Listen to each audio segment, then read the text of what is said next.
আমি তো একটু আগেই এলাম, যখন আমি লুকিয়ে একটু দেখতে গেছিলাম, মানে দর্শক এমন মন্ত্রমুগ্ধের মতো দেখছে। আমি আসলে সিনেমার স্ক্রিন না দেখে দর্শকের রিয়াকশনগুলো দেখছিলাম, কেউ আই ব্লিঙ্কও করছিল না।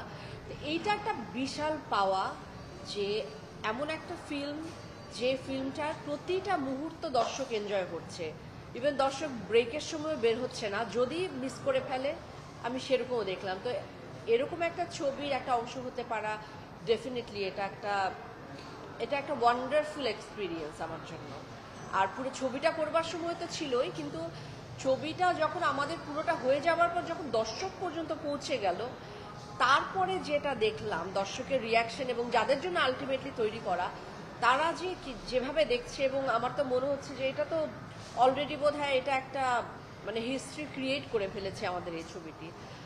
তো এমন একটা ছবির সাথে থাকতে পারি আসলে খুব ভালো লাগছে। চারদিক থেকে প্রচুর ফোন পাচ্ছি, বিদেশ থেকে পাচ্ছি, সবাই দেখতে চাচ্ছে। যখন টিকিট পাচ্ছে না তখন সেটা একরকমের কষ্টও লাগছে, আবার ভালোও লাগছে। এটা না খুব মিক্সড একটা মিশ্র একটা আমার অনুভূতি আসলে। এবারে আমরা দর্শকদের উপরে দোষ দেই, দর্শকদেরকে আমরা আন্ডার এস্টিমেট করি, দর্শক সিনেমা হলে যায় না। তো আমার তো মনে হয়, আমি এবারেই তো দেখলাম যে দর্শক ভালো কন্টেন্ট পেলে তো সিনেমা হলে যাচ্ছে, দেখছে। তো আমাদেরকে আরেকটু সাহসী হতে হবে, যারা পরিবেশকরা আছেন। আমরা তো আমাদের জায়গা থেকে চেষ্টা করি, ডিরেক্টর তার প্রোডাকশন হাউস তার সমস্ত রিস্ক ফ্যাক্টর মাথায় রেখে তারপরেও তারা ছবি বানায় শুধুমাত্র সিনেমার প্রতি ভালোবাসা থেকে। এটার আর কোনো কারণ নেই। মানে রাফি যেই সিনেমার অ্যারেঞ্জ করেছে, এটা তো একেবারে সিনেমার প্রতি ভালোবাসা থেকে, তার কাজের প্রতি ভালোবাসা থেকে আমরা সেটা একটা অংশ হয়ে উঠি।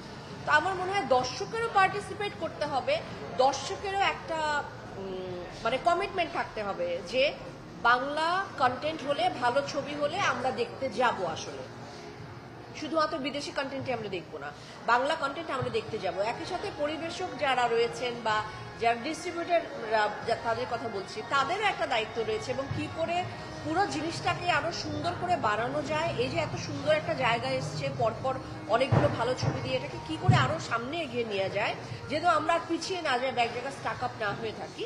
সেই চেষ্টা তো সবার জায়গা থেকে সবার করা উচিত।